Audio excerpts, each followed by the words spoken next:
Hello everyone, welcome to the Weekly Guest Podcast. My name is Edward Daniel. It's a pleasure to be here again today. Thank you for taking time out to listen. On this week's podcast, I have the pleasure of introducing you to Rob Drummond. Rob Drummond is Managing Director of Aspire Estate Agents. Welcome, Rob. How are you? Hello, how are you? Very well, thank you. Now then, you are owner and Managing Director of Aspire Estate Agents. Can you tell us a little bit more about what you do and the services that you provide? Yeah, we predominantly operate in the centre of London in the property sales and rentals business. Okay, and you evidently have vast experience in the industry. Since the downturn in the economy, how has this affected Aspire Estate's business capacity? Or given that most of the properties you deal with are relatively central in London, has there been any effect at all, if at all? Yes, well, there was an effect, and anybody who doesn't think there was might have been living on a different planet. It was a financial tsunami that hit London just as much, or if not more, than it hit a lot of other countries. But with regards to London, as opposed to the rest of the UK, the London area recovered in probably less than 12 months. Wow. Why do you think it was such a quick recovery? Yeah, it's a good question. London is undoubtedly the capital of Europe, and it is the capital of international finance, law firms, accountancies, marketing, advertising, and you take that all into account, and London is its own magnet. And I always say to people that if anybody makes any money anywhere in the world, some of it ends up in London. London is a safe haven for investment, and it is that reason why I think London has a continued magnet. So why is London itself a safe haven, and especially for property investment? Yeah, London and the UK in general actually is a safe investment, but London more so. Largely because we've been buying and selling properties, the way I see it, for about 1,000 years. And when you get a piece of paper in the United Kingdom that says that property is yours, nobody can take it off you. And there are many, many countries in the world where people have varying degrees of paper that outrank each other. You get a document in the UK, it's recorded at the land registry, and that's it.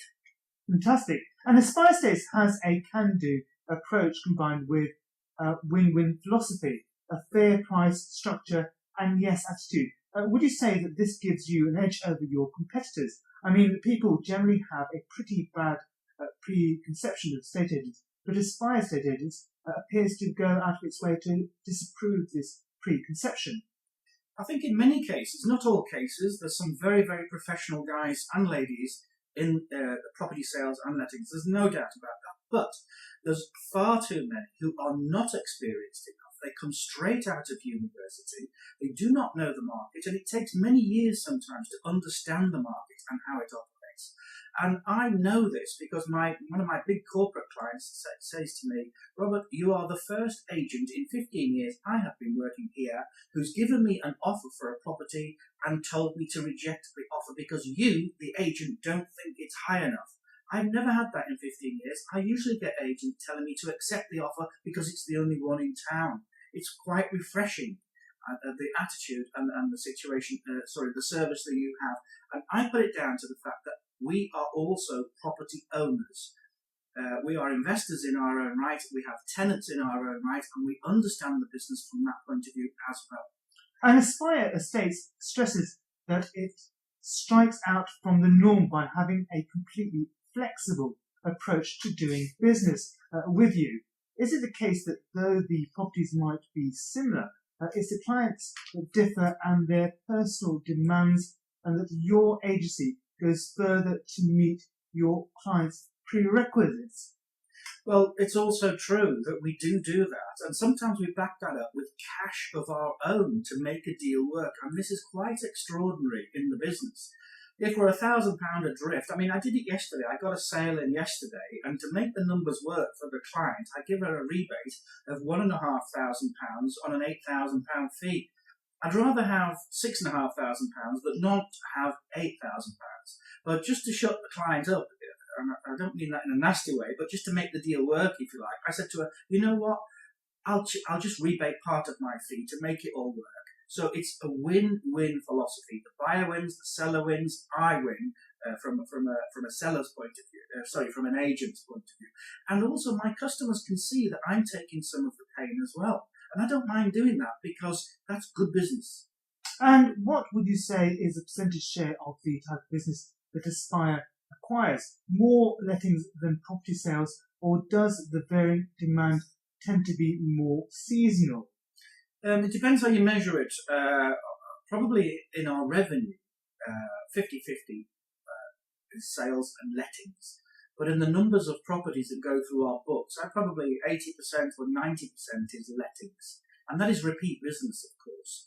Sales as a one-off until the customer has bought, turns around 2 or 3 years later, 5 years, whatever it is, and then they want a sale, and they're sure as hell has come back to us. And we often read in the paper how London's properties are being bought up by the rich foreigners and investors. Does the type of purchases that Aspire Estates tend to deal with confirm this particular trend? Well, first of all, we should welcome all investment in the UK. As long as it's legitimate and it's been earned properly, then yes, they should be welcome to bring their money here. And if that means they are buying 10, 20, 40, 100 million pound homes, which are available in London, we should welcome that. Those people also come to London and they spend money on theatres, restaurants, and the whole thing is great for our economy. So that's the first thing I'm going to say. Because a lot of people can say, a lot of UK people are being blocked out of the housing market. In that sector of the market, there's only a limited market in the home country. The rest of it comes from the rest of the world. In my case, because we operate in the sort of sub £5 million mark in the main, I would say on balance that's largely, it's actually on balance 50-50. You get 50% investors from outside of the UK wanting a London home, or quite often you'll get overseas and UK-based investors buying properties on behalf of their children, while their children are being educated here. I would say in my business it's about half and half. As a result of this? Well, the type of network deals that I prefer are a mixture of social and networking. I've gone to some great networking events, there's no doubt about it. Met a lot of really nice people, and amazingly, yes, I've actually got some business out of it. One in particular, I met a chap at a networking do, and with the very next month, we did an £800,000 deal between us. So needless to say, we both went out and celebrated as a result of that. But I will say that is not typical in my business or in my industry to have something happen so quickly as that. But yeah, as many contacts as you can garner in networking events, some of them are bound to bear fruit, and that's what's happening to me. Now, is it fair to say that Aspire Estates encourages a be-your-own-boss approach amongst its agents, giving agents looking to get a feel of what it is like going out in business by themselves, or has this model changed at all? The model hasn't changed from my point of view. I've been brought up when I started business when I was about 20, 21, something like that. Effectively, I'm unemployable, and I have discovered I am not a particularly brilliant boss, because I can see my money going out down the drain and out the door and all the rest of it, and I get quite attached to it. So my personal skills with employees haven't always been great, but my personal skills in mentoring people in business have been fantastic, even though I say it myself. So I'm happy to work with people I call partners. And they get business in, or they share my business. I don't mind giving them my contracts. And out of that, they will earn 75% of whatever the fee is. And so, who are the types of clients you would like to meet in particular one? Yeah, well, we're after developers. It doesn't matter whether they're in London or outside London. We can operate nationally in the UK. We're after landlords, particularly in London, or even actually the rest of the UK. And property sellers. So if you're interested in selling your property in the UK, I'm talking about domestic properties, by the way, residential, we call it in the UK, then yeah, get in touch. Fantastic. And finally, Rob, what does the future hold for you and Aspire Estates? Well, I'm not very imaginative or inventive, so I'm going to say more of the same, please. Thank you. So that's all from me, Edward Daniel. It's bye from me, and it's bye from Rob Drummond. Bye. Have a terrific week.